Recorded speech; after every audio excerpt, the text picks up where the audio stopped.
আমরা বিধানসভায় এখন যা দেখছি, আগে কি দেখেছি? এই রাজনীতি কি দেখেছি? ভাবুন তো একবার, কতগুলো বিরোধী দল। একটা বিরোধী দল ভেঙে বিধানসভায় দুটো বিরোধী দল একে অপরের বিরুদ্ধে খোঁচাখুচি শুরু করেছে। বিরোধী দল বিরোধী দলের বিরুদ্ধে খোঁচাখুচি শুরু করেছে। শাসকের বিরুদ্ধে খোঁচাখুচি তাহলে কখন করবে?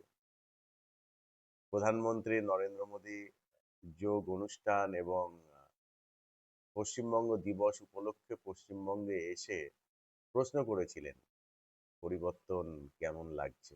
সত্যি অসাধারণ, এক কথায় আহ, মানতেই হয়। এরকম বিধানসভায় আগে তো আমরা দেখিনি। এরকম দেখতে তো ভালোই লাগবে। ভাবুন, কুণাল ঘোষ বলছেন রাজ্যপালের একটি আহ, যে বক্তৃতা, সেই বক্তৃতার অংশ ধরে যে রাজ্যের নারী সুরক্ষা নিয়ে তদন্ত হোক। ঋতব্রত বন্দ্যোপাধ্যায়ের নাম করে বলছে। ঋতব্রত বন্দ্যোপাধ্যায়ের ব্যক্তিগত জীবনে বেশ কিছু ফুটেজ প্রকাশ্যে আছে। সেই ফুটেজগুলো কে উদ্দেশ্য করেই কুণাল ঘোষ বলেছেন, এবং কুণাল ঘোষ তার যে ফেসবুক ওয়াল আছে সেখানে তিনি কিন্তু অতীতে পোস্টও করেছিলেন। তো এই অবস্থায় যখন কুণাল ঘোষ ঋতব্রত বন্দ্যোপাধ্যায়ের দিকে বলছেন, উদ্দেশ্য করে বলছেন, ঋতব্রত বন্দ্যোপাধ্যায় আবার অভিষেক বন্দ্যোপাধ্যায়ের নাম না করে বলছেন যে ভুইফোর নেতা, তদন্ত হোক, তার ঔদ্ধত্য এবং দুর্নীতির কারণেই হার হয়েছে। তো এই আহ, বিধানসভায় তৃণমূলের দুটো, একটা কালীঘাট তৃণমূল আর একটা কালীঘাট ত্যাগ করা তৃণমূল। যদিও সংখ্যাটা বেশি কালীঘাট ত্যাগ করা তৃণমূল বিধায়কদের, কিন্তু কালীঘাট তৃণমূলের একা কুণাল ঘোষ যা কাঁপানোর কাঁপিয়ে দিলেন। আর শুভেন্দু অধিকারী মুখ্যমন্ত্রী একটা পর্যায়ে বললেন যে কালীঘাট তৃণমূল থেকে গেল, একটা তৃণমূল পালিয়ে গেল। কারণ যখন বাজেটের বক্তব্য দ্বিতীয়ার্ধে শুরু হচ্ছে তখন ওয়াকআউট করে ঋতব্রত তৃণমূল, অর্থাৎ কালীঘাট বিরোধী তৃণমূল। এরকম বিধানসভা শেষ কবে দেখেছি? না, শেষ কেন হবে, কখনো দেখিনি তো, এই তো শুরু হলো। উল্টে কংগ্রেস, সিপিএম আর আইএসএফ তারা কিন্তু বেশ কিছু গুরুত্বপূর্ণ প্রশ্ন তুলেছে, এবং সেই প্রশ্নের মধ্যে মিড ডে মিল আছে। যে যেমন নওশাদ সিদ্দিক আইএসএফ ইসকনের হাতে মিড ডে মিলের দায়িত্ব তুলে দিয়ে কি তাহলে মিড ডে মিলের নিরামিষীকরণ হলো, প্রশ্নটা তুলেছেন। এবং যেটা এই বিধানসভায় আমরা যে তৃণমূলের লড়াই দেখছি, এদিকে বাইরে যারা তৃণমূল আছে তাদের অবস্থাটা ভাবুন তো, তাদের কি হচ্ছে। এবং মুখ্যমন্ত্রী আহ, আমাদের শুভেন্দু অধিকারী তিনি কিন্তু গুরুত্বপূর্ণ বেশ কিছু কথা বলেছেন, যে ছাড় কেউ পাবে না দুর্নীতি প্রমাণিত হলে। এই বিধানসভাতে চলতি চলতি অধিবেশনে কিন্তু এই আইন পাশ করানো হবে, দুর্নীতি রোধের আইন। প্রমাণিত হলে স্থাবর অস্থাবর সম্পত্তি প্রকাশ্যে নিলামে তোলা হবে। ভাবুন। এবং অতীতে যারা করেছেন দুর্নীতি, যা কিছু আছে সেগুলো যদি প্রমাণ হয় তাহলে একই অবস্থা হবে। অর্থাৎ টার্গেট করে যে দুর্নীতি যেভাবে হচ্ছে, এখনো যে হচ্ছে না তা নয়। দেখুন, দুর্নীতি হচ্ছে এমন একটা নেটওয়ার্ক, সেই নেটওয়ার্কটা কিন্তু এখনো ভাঙেনি। সরকার বদল হলে যে নেটওয়ার্ক বন্ধ হয়ে যায় এমনটা নয়। আমি বেশ কিছু উদাহরণ দিচ্ছি। আসলে পলিটিক্সটা কারা করছে? সমাজের সেই সমস্ত লুটেরা যাদের সংখ্যাটা সব থেকে বেশি, তারা করছে পলিটিক্স। আর পাওয়ার পলিটিক্স কারা করছে? এদের মধ্যে থেকে যারা এগিয়ে আছে একটু বিদ্যা, একটু বুদ্ধিতে, একটু অর্থে, তারা করছে পাওয়ার পলিটিক্স, অর্থাৎ জনপ্রতিনিধি হয়ে যাচ্ছে। আর অ্যাডমিনিস্ট্রেশনে একটা অংশ, তারা কি করছে? পৃথিবীতে নীতি তো ভাই একটাই, অর্থনীতি। আর কোনো কিচ্ছু কিন্তু নীতি সেই অর্থে আছে, কিন্তু পাওয়ারফুল এক্সিস্ট থাকা নীতির নাম হচ্ছে অর্থনীতি। আমরা তো দেখেছি শিক্ষা দুর্নীতিতে শুধু কি নেতারা টাকা নিয়েছে? আপনি যান চলে রাজ্যের পরিবহন দপ্তরগুলো জেলায় জেলায় যেখানে আছে, যে সমস্ত জায়গায় গাড়ির সিএফ হয় সেখানে কি হয় একবার খোঁজ নিন না, ঢু মেরে নিন না, দেখবেন কিভাবে সিএফ হয়। ওদের জানেন তো সংখ্যাটা জে দিয়ে থাকে কিভাবে? আপনি কর গুনুন, A, B, C, D, E, F, G, H, I, J, 10।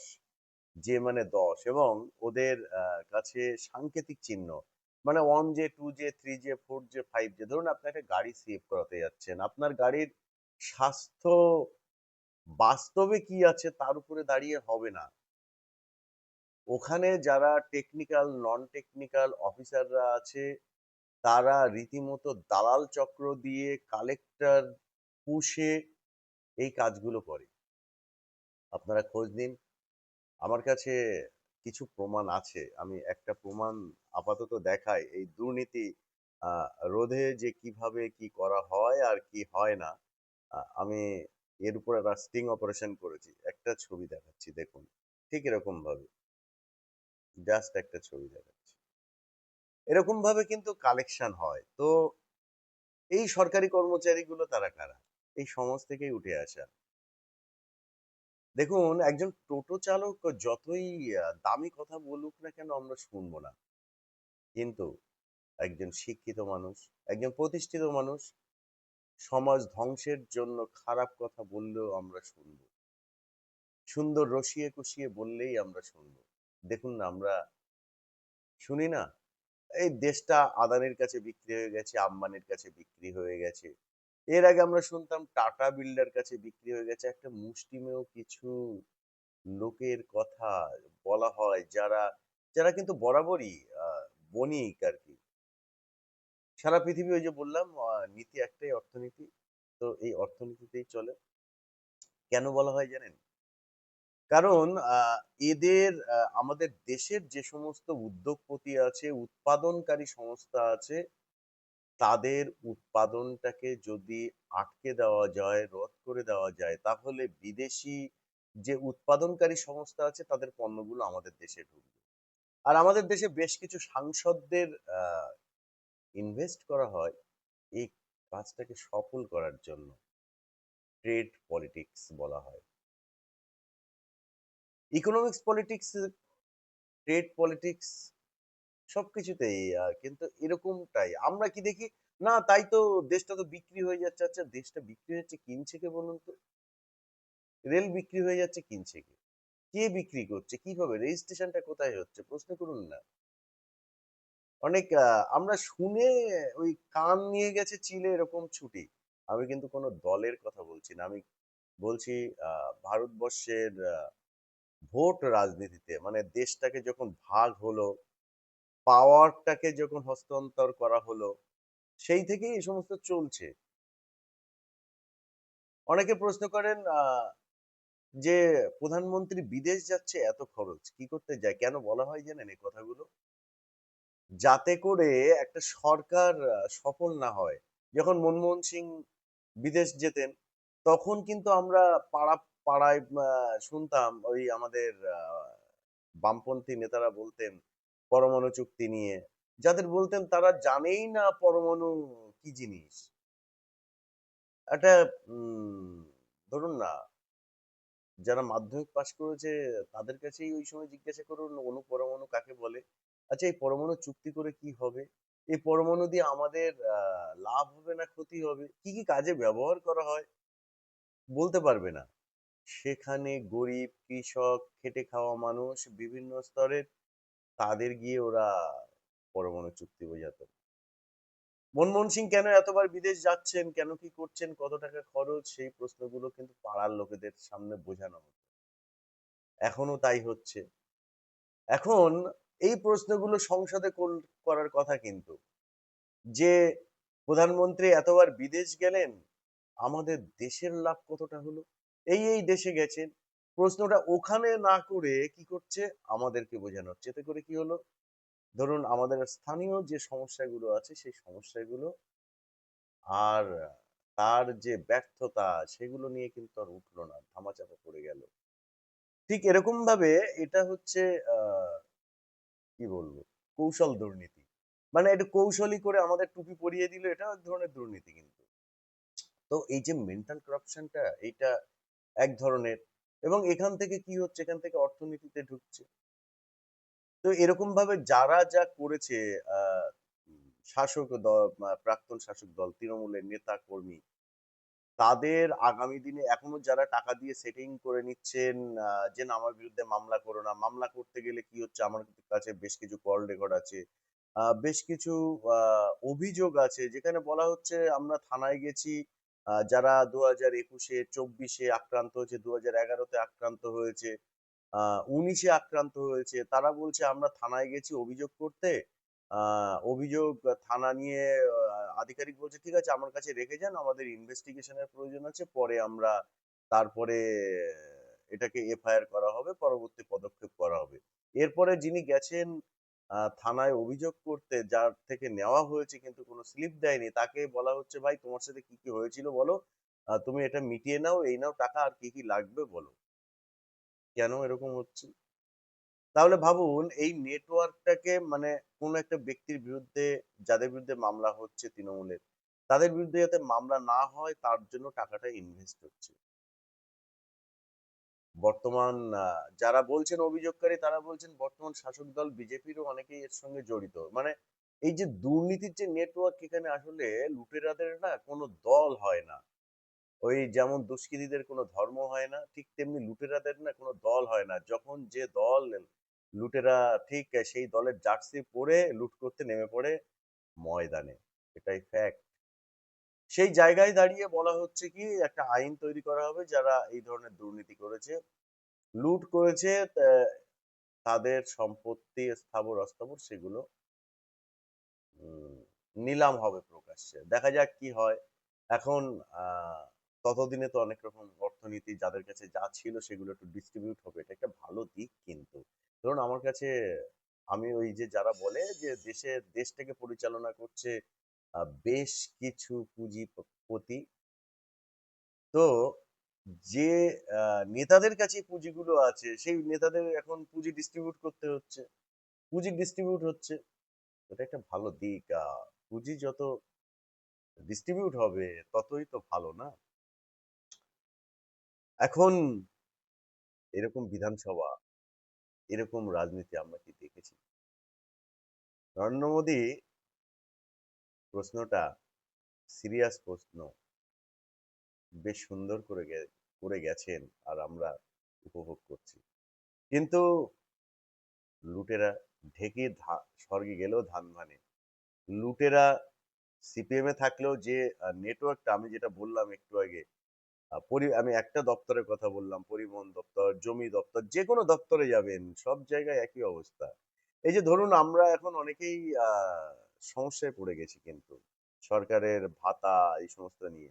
Ration card দিয়ে যদি কিনা একটা মানুষের অর্থনৈতিক পরিস্থিতি আহ চিহ্নিত করা হয়, তো ওই রেশন কার্ডটা ডিস্ট্রিবিউট হয়েছে সেখানেও তো গন্ডগোল ছিল। অনেক ধনী আছে, সরকারি চাকরি করেন তারা, এক নিতান্ত হতদরিদ্রের রেশন কার্ড তাদের আছে, ফ্ল্যাট আছে, গাড়ি আছে, হতদরিদ্রের রেশন কার্ড তাদের আছে।